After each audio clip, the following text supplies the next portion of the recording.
জয়গুরু। এখন ইষ্ট প্রসঙ্গ করার জন্য আহ্বান জানাই শ্রদ্ধেয় দেবপ্রসাদ ব্যানার্জি দাকে। দাদা জয়গুরু। জয় গুরু মা, জয় গুরু। পরম প্রেমময় পরম দয়াল শ্রী শ্রী ঠাকুরের এতক্ষণ যারা নামামৃত সুধা পান করলেন, তাদের মানব জীবন শ্রেষ্ঠ জীবনের একমাত্র উদ্দেশ্য ঈশ্বর প্রাপ্তি। তা যেন এই জীবনেই সফল হয়, এই কাতর প্রার্থনা দয়ালের রাঙারাতুল চরণে। কোন বিষ জগৎকে জর্জরিত করে তুলছে?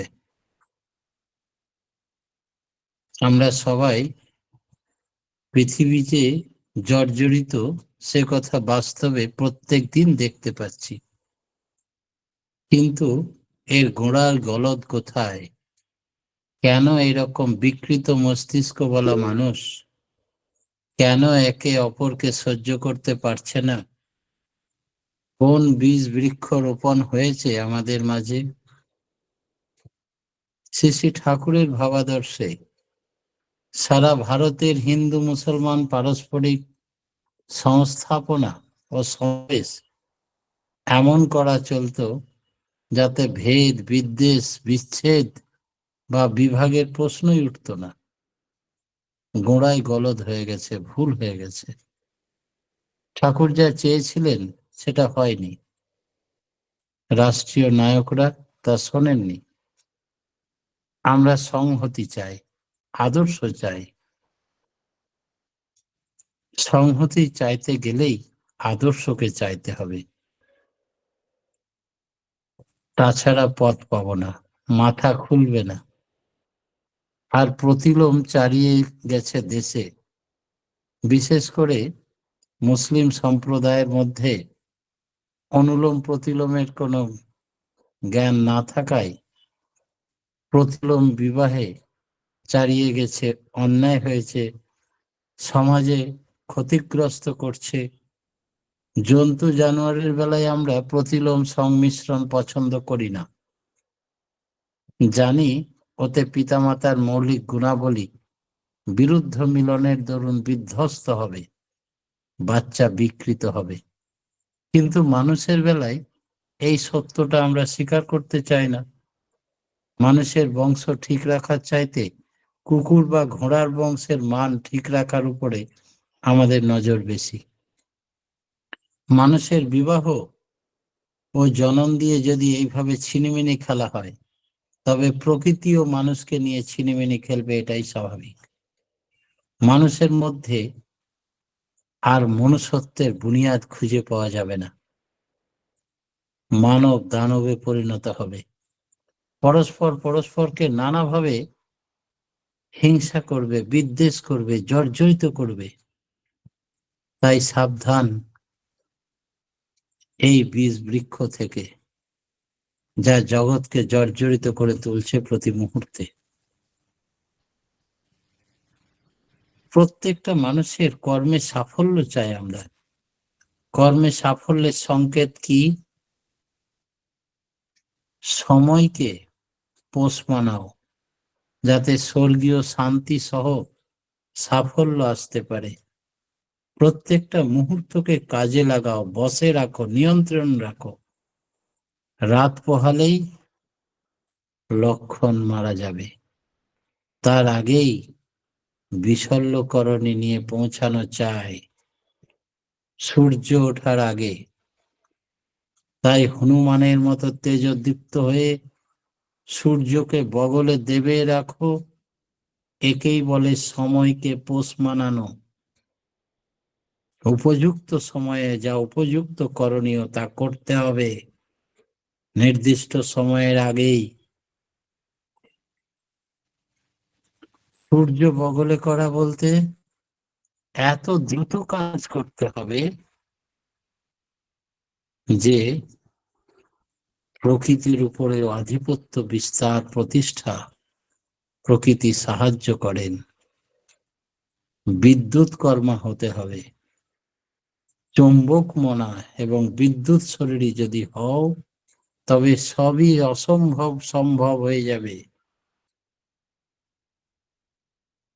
আদর্শের প্রতি এই বীর বিক্রম তেজ নিয়ে এগিয়ে গেলে তবেই মানুষ সাফল্য লাভ করবে প্রত্যেক কর্মে।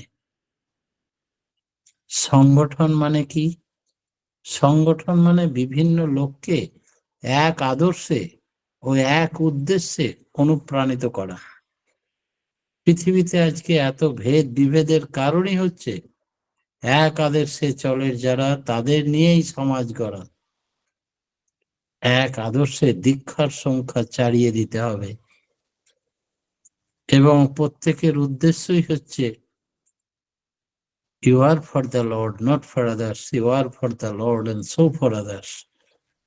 প্রত্যেকের একটি কাজ, এটা মাথায় ঢুকিয়ে দিতে হবে, জাগিয়ে দিতে হবে চেতনাকে। তবেই প্রত্যেকের বৈশিষ্ট্য অনুযায়ী তারা সংগঠিত হবে, পরস্পর পরস্পরকে সহায়ক হয়ে উঠবে। সংগঠন যদি আমাদের শরীর বিধানের মতো শত সংগতিশীল হয়ে ওঠে, তবেই তা সার্থক হবে। কৃষ্টি বিমুখ কেন আজকে মানুষ? সমাজে এত চিৎকার করেও মানুষকে ঈশ্বরমুখী করা যাচ্ছে না কেন? হিন্দুদের কৃষ্টি বিমুখতা একটা প্রধান কারণ চাকরি করা। চাকরগিরি করতে গিয়ে সময়, শরীর, মন, দেহ সব স্লেভ মেন্টালিটির কারণে, প্রভুকে, তার বসকে সন্তুষ্ট করার কারণে, ইষ্টকে যে বস মনেই করে না, সকলের প্রভুকে শ্রেষ্ঠ প্রভু মনে করে না, তাতে গুরুত্ব দেয় ওই চাকরগিরির উপরে। এই চাকরগিরি করতে গিয়ে অনেকে শুধু সাহেবদের খুশি করার তালে তালে চলে, আর কিছুর ধার ধারে না। চাকুরি লোকগুলোই ছিল আবার সমাজে প্রতিপত্তিশালী, অনেকেই ওদের অনুকরণ করতে চায়। এইভাবে সাধারণ লোকের ঝোঁক বিকৃত হয়ে গেল, যেটা ঠাকুর একেবারেই পছন্দ করতেন না। ফলে প্রয়োজন হলে মুড়ি বিক্রি করবে, ব্যবসা করবে, কিন্তু চাকরগিরি করবে না, নিজের স্বাধীন সত্তাকে বিসর্জন দেবে না। বন্ধন মুক্ত হওয়া যায় কি করে? আমরা যদি পরম পিতাকে মনে প্রাণে ভালোবাসি, তার প্রতি আসক্ত হই, তাতে আবদ্ধ হই ভালো করে, তাহলে আমাদের সব বন্ধন মোচন হয়। আমরা তখন একান্ত মনে তাকেই চাই, আর তাকে পাওয়ার পথে অন্তরায় যা, তাকে পুষে রাখা পছন্দ করি না। সেগুলি আপনার থেকেই খসে পড়ে। তাই ঈশ্বর প্রীতি বাড়িয়ে তোলাই প্রবৃত্তি বন্ধন মুক্তির একমাত্র উপায়। প্রবৃত্তির বন্ধন মুক্ত হওয়া মানে এই নয় যে প্রবৃত্তিগুলির অস্তিত্বই থাকবে না, আর সেগুলো পুরো মাত্রায় থাকবে, কিন্তু ঈশ্বরের অধীন হয়ে থাকবে, ধর্মের অধীন হয়ে থাকবে, কাউরির ক্ষতি করতে থাকবে না, কারো সম্বন্ধে হতাশ হতে নেই। কারণ একদিন না একদিন প্রত্যেকের পরিবর্তন হতে পারে, আর এই পরিবর্তন যদি নাও হয়, তাও সে কামে কাজে লাগতে পারে। জানা যায় কেমন করে কাকে দিয়ে কি করতে হয়। জানলে সাপের বিষও মানুষের প্রাণ দান করে এবং কাজে লাগে। শান্তি আসবে কি করে সমাজে, দেশে, দশে? শান্তি নির্ভর করে ঐক্যের উপর। যার সমষ্টি ব্যক্তিত্ব আছে, অর্থাৎ প্রত্যেকের সত্তা পোষণী স্বার্থই যার একমাত্র স্বার্থ, সেই সমষ্টিকে চালিয়ে নিয়ে ঐক্যবদ্ধ করে তুলতে পারে। যার তা নেই, সে লোক সেবার নামে আত্মস্বার্থ আত্মপ্রতিষ্ঠার ধান্দায় গড়ে সত্তা পোষণী স্বার্থ সম্বন্ধে যার বোধ নেই, সে মানুষের ভালো করতে গিয়ে নিজের খেয়ালকেই প্রাধান্য দিয়ে চলে, অথচ ভেবে দেখে না মানুষের ভালোর মূল কোথায়। সে যত যাই করুক না কেন, উদ্দেশ্য হচ্ছে প্রত্যেকের ভালো করা, কল্যাণ করা, মঙ্গল করা। তাতেই লোকের মঙ্গলেই নিজ মঙ্গলের প্রসূতি। লোকের প্রকৃত ভালো না হলে লোকে ঐক্যবদ্ধ হয়ে ওঠে না। এক কথায়, সে মানুষকে ঠিক পথে চালাতে পারে না। ধর্মের উপর দাঁড়িয়ে এক আদর্শে সঙ্গবদ্ধ হলে তবেই আসে সংহতি, শক্তি, সম্বর্ধনা, শান্তি। তখন আপনি ঘরে ঘরে দাঁড়ে দাঁড়ে শান্তি ঘুরে বেড়ায়। উদারতা আমরা কাকে বলবো? বর্তমান সমাজে একটি এনজিও করে, কিছু মানুষের আর্থিক সাহায্যও হয়তো করে, আপদ বিপদে নেতার মতো এসে দাঁড়ায়। বাস্তবে সেখান থেকে কিছু অর্থ আসে, এমন মানুষকে আমরা সমাজসেবী, উদার ব্যক্তি ইত্যাদি বলে খ্যাতি দিয়ে থাকি। ঠাকুর তা বলছেন না। উদার কথার মানে উল্টো। যার চরিত্রে কোনো নিষ্ঠা নেই, বাঁধনহারা, খেয়াল মাফিক চলন, তাকে উদার বলা যাবে না। উদারের মধ্যে ঊর্ধ্ব গমনের ভাব থাকতে হবে, অর্থাৎ সমস্ত সমাজকে চালনা করে, নিয়ন্ত্রণ করে ঊর্ধ্বমুখী করে তুলতে হবে, সকলকে আদর্শ কেন্দ্রিক করে দিতে হবে। আগে নিজে হতে হবে আদর্শ পরায়ণ, যাকে বলে ব্রহ্মে বিচরণ, অর্থাৎ বৃদ্ধিতে গমন। বৃহন ধাতু থেকে এসছে ব্রহ্ম। তার জন্য চাই ধর্ম। ধর্ম মানেই বাঁচা বাড়া, অর্থাৎ জীবন বৃদ্ধির ধারা। সেটাই হচ্ছে ধৃতি। এই বৃদ্ধিটা হওয়া চাই সব দিক দিয়ে। যখন আমরা বৃদ্ধির পথে না চলে ক্ষয়ের পথে চলি, তখন বুঝতে হবে আমরা অধর্মের কবলে পড়ে গেছি। একদিন সুপ্রজনের বিন্যাস এমন ছিল যে বাংলাদেশে কখনো অত্যন্ত উন্নত শিক্ষিত শ্রেণীর অভাব হতো না, কিন্তু আজ সারা দেশ যেন গোশালায় পরিণত হয়েছে। বিয়ে থাটা যদি যথেষ্ট রকমের চলে, প্রতিলোম যদি হতেই থাকে, কিছুতেই মানুষের কল্যাণ করা সম্ভব নয়। মানুষের মতো মানুষ খুঁজে পাওয়া যাবে না। দেশে দশে প্রকৃত মানুষ হারিয়ে যাবে। সমাজ কতকগুলি অপদার্থ জীবকে চায় না, চায় ভালো সন্তান। তার মূলে আছে বিয়ে, বর্ণ, বংশ, প্রকৃতি ইত্যাদির মিল করে বিয়ে দিতে হবে। এইসব আগে মানুষ মেনে চলতো, তাই ভালো ঐতিহ্য ছিল, আমাদের বংশমর্যাদা বজায় থাকতো। আর শ্রদ্ধা বর্তমানে ভেঙে গিয়েছে। সবাইকে ক্ষিপ্ত করে তোলা, উদারতার ঠেলা সামলানো মুশকিল, সংহতিহীন চূড়ান্ত অবস্থা সমাজের। স্রোত যদি ভেঙে যায়, কেউ কাউকে মানবে না, না মানার চাষ, কেউ কাউরি হয়ে থাকবে না। খারাপটা আমাদের সম্পদ নয়, খারাপটা হলো ব্যাধি, বিধির বিধানের ব্যতিক্রমী ব্যাধি। তবে সংহতির জন্য কি দরকার?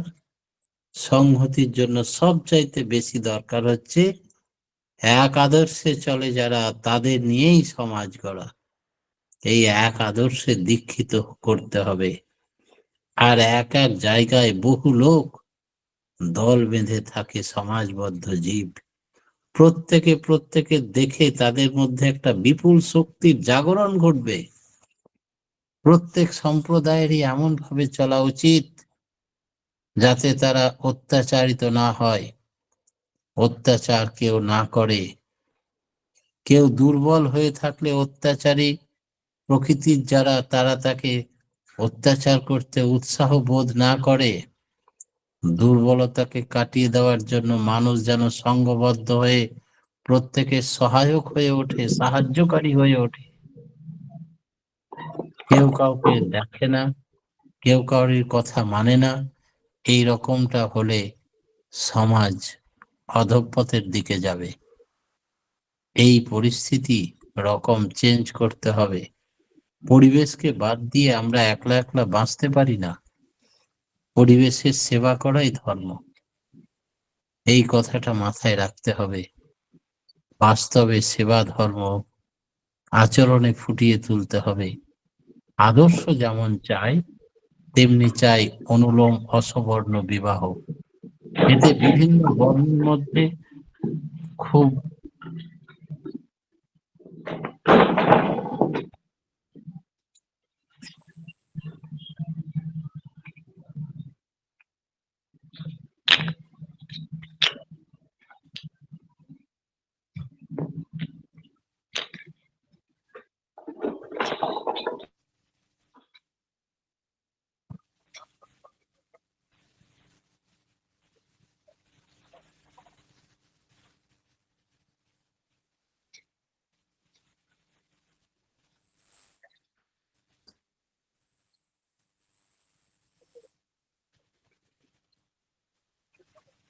শর্মিষ্ঠা দি, শুনতে পাচ্ছি না কেন?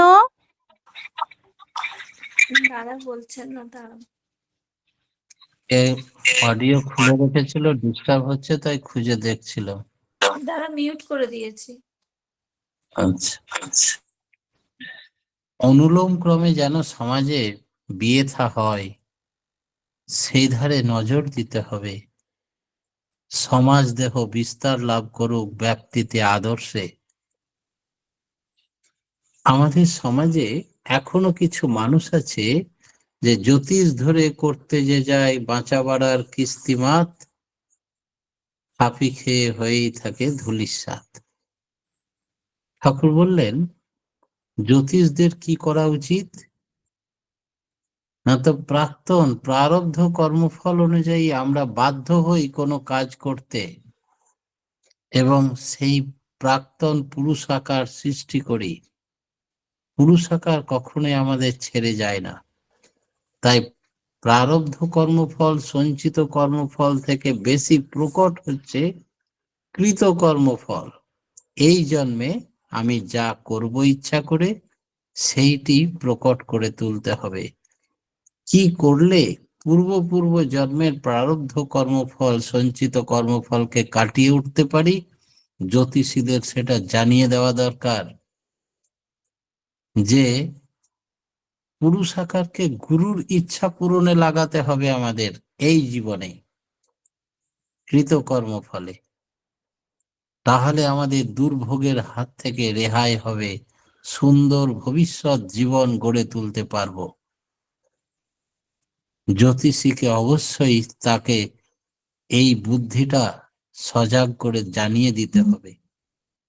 আমাদের উচিত মানুষকে এই শিক্ষায় ধরিয়ে দেওয়া, আসল পথ জানিয়ে দেওয়া। লোকে তাতে উপকৃত হবে, হতাশ হবে না কেউ। গুরু বলতে সদ্গুরু পুরুষোত্তমেরই দীক্ষা হতে হবে। সেই পূর্ণ পুরুষ ছাড়া প্রারব্ধ কর্মফল কেউ কাটাতে পারে না। সদ্গুরুকে কখনো ত্যাগ করতে নেই। অন্ধ হওয়া দুর্ভাগ্য বটে, যষ্টিচ্যুত হওয়া আরো দুর্ভাগ্য। সদ্গুরুর প্রতি নিষ্ঠাই হলো জীবনের মূলধন। কিং কুর্বন্তি গ্রহা সর্বে যস্য কেন্দ্রে বৃহস্পতি। এই বৃহস্পতি গুরু যদি কেন্দ্র হয়, তাহলে সমস্ত গ্রহ বিরুদ্ধে থাকলেও কিছু ক্ষতি করতে পারে না। সব অভ্যাস ঘুচে যাবে কখন? ইষ্ট নিষ্ঠাকে অকাট্য করে তুলে ধরতে হবে। এই ইষ্ট নিষ্ঠাই আমাদের দয়া করবে, রক্ষা করবে, সাহায্য করবে প্রতি পদে পদে।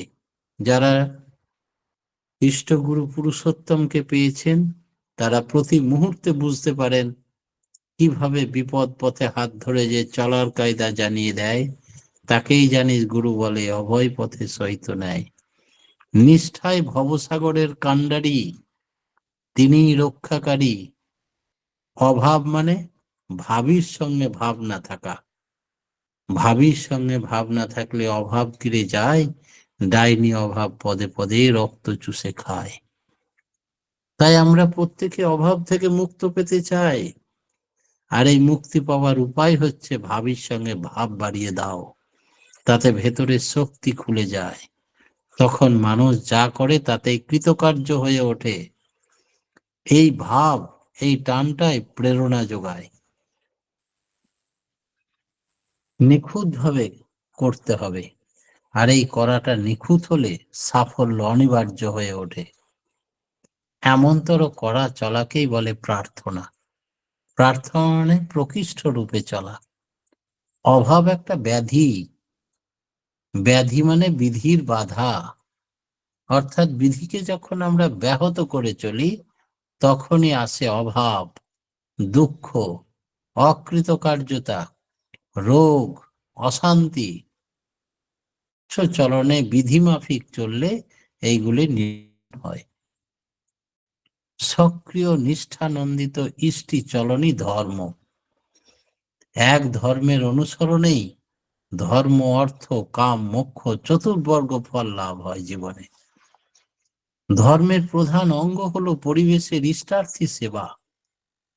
প্রত্যাশা শূন্য হয়ে সকলের সেবা করতে হবে। ধর্মকে স্বাগত করে তোলো নিজের জীবনে, দেখবে ধীরে ধীরে সব অভাব ঘুচে যাবে। প্রকৃত পূর্ণাঙ্গ শিক্ষা কি? ধর্মাদর্শে যে শিক্ষা, তাই হলো প্রকৃত পূর্ণাঙ্গ শিক্ষা। যে শিক্ষা আমাদের বাঁচাতে শেখাবে, বাড়াতে শেখাবে, কখনো মানুষকে স্বার্থপর প্রবৃত্তি পরায়ণ করে তুলবে না।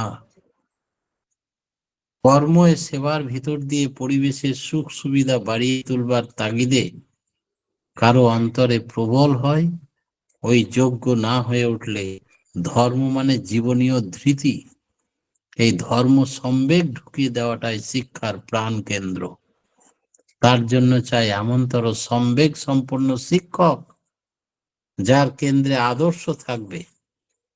এই শিক্ষককে খুশি করতে গিয়ে ছাত্ররাও আদর্শ প্রাণ হয়ে উঠবে।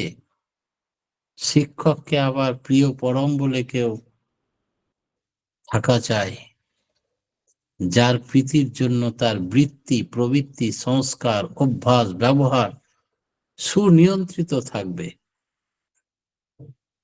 বর্তমান শিক্ষা ব্যবস্থায় কোনো আদর্শ নেই। শিক্ষকদের গুরু থাকতে হবে সেরকম কোনো কম্পালসারি সিস্টেম নেই, যাতে করে শিক্ষকের সঙ্গে ছাত্রীর অবৈধ সম্পর্ক গড়ে উঠছে। সমাজে ন্যাক্কারজনক ঘটনা। গোড়ার কথা হলো ধর্মপ্রাণ, আদর্শ প্রাণ শিক্ষক চায়। শিক্ষকের চরিত্রই হবে ধর্মের বাহন, আদর্শের বাহন। না হলে যা কিছুই করা যাক, ছাত্ররা ধর্মকে, আদর্শকে ধরাছোঁয়ার মধ্যে আনতে পারবে না। ধর্ম কিন্তু বাস্তব জীবন বর্জিত কোনো ব্যাপার নয়। আদর্শনিষ্ঠ হয়ে জগতের যা কিছু পরিবেশ, প্রীতিময় জীবন এবং উন্নতির পথে চলায় ধর্ম। এই ধর্ম যেখানে জাগে, সেখানে আসে অর্থ, কাম, মোক্ষ। ধর্মকে পরিপালন করলে ধর্ম, অর্থ, কাম, মোক্ষ সবই পাওয়া যায়।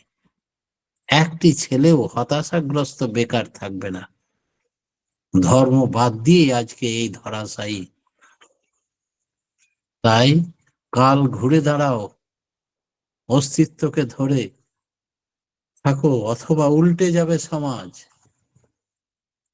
প্রার্থনা আমরা করি দুবেলা। প্রার্থনা কিভাবে করলে সুষ্ঠুতা এবং পূর্ণতা লাভ হয়? প্রার্থনার মধ্যে আছে সদিচ্ছা। সদিচ্ছা সৎকর্মকে যদি আহ্বান না করে, তবে প্রার্থনা পুরো হয় না। যার জন্য যা প্রার্থনা করা হয় তা যাতে বাস্তবে হয়ে ওঠে, সেই জন্য সাধ্যমতো চেষ্টা করতে হয়। এইভাবে ভাবা, বলা, করা যত একমুখী হয়ে ওঠে, ততই প্রার্থনা সুষ্ঠুতা ও পূর্ণতা লাভ করে। পরম প্রেমময়, পরম দয়াল শ্রী শ্রী ঠাকুর সমাজ সংস্কারক। তিনি সমাজের বিধ্বস্তির মুখে অমৃতবাণী পথ নির্দেশিকা দিলেন। আজকের মতো আমার এই ক্ষুদ্র বক্তব্য এখানেই শেষ করলাম। জয় গুরু। জয় গুরু দাদা। আজকে আমরা খুব সুন্দর আলোচনা শুনলাম যে কর্মে সাফল্য আনতে হলে সময়কে বশে রাখতে হবে, এক আদর্শ উন্নত করতে হবে, তবে ভেদ বিভেদ দূরে যাবে। কৃষ্টিমুখ বিমুখ চলনের জন্যই সমাজের অবনতি। পরমপিতাকে ভালোবাসলে বন্ধন মুক্ত হওয়া যায়, তখন প্রবৃত্তিগুলো নিয়ন্ত্রিত হবে। অপরের মঙ্গল কামনাই নিজ মঙ্গলের প্রসূতি। সবাইকে বৃদ্ধিতে এগিয়ে দেওয়াই ধর্ম। ভালো সন্তানের জন্য বংশ বর্ণকে প্রাধান্য দিতে হবে। বিধির বিধানের ব্যতিক্রম হলেই সমাজের অকল্যাণ নেমে আসবে। কৃত কর্মফলের দ্বারাই প্রারব্ধ কর্মফল খণ্ডন হবে। সদ্গুরুর কাছে দীক্ষা নিয়ে তার বিধিবিধানগুলো মেনে চলতে হবে। ভাবের সঙ্গে ভাব না থাকলেই অভাব নেমে আসবে এবং বিধিমাফিক চলনের জন্য অভাব দুর্দশা বিধিমাফিক যদি আমরা চলতে পারি, তখন আমাদের অভাব দুঃখ দুর্দশা মোচন হবে। তিনি হচ্ছেন আমাদের সমাজ সংস্কারক, পথের নির্দেশক। তার পথে তার বিধান মতন মেনে চললেই আমাদের মুক্তি। খুব সুন্দর আলোচনা আমরা শুনলাম, প্রত্যেকেই সমৃদ্ধ হলাম। পরমপিতা রাঙা রাতুল চরণে আপনার এবং আপনার পরিবারের পার্শ্বিকের সবাই যেন সুখে শান্তিতে নীরব জীবনযাপন করুন, এই প্রার্থনা আমরা সবাই করি দয়ালের রাঙা রাতুল চরণে। ভালো থাকুন দাদা, সুস্থ থাকুন, আর এইভাবে আলোচনা করে আমাদের ঈশ্বর প্রাপ্তির পথে এগিয়ে দিন। জয় গুরু দাদা।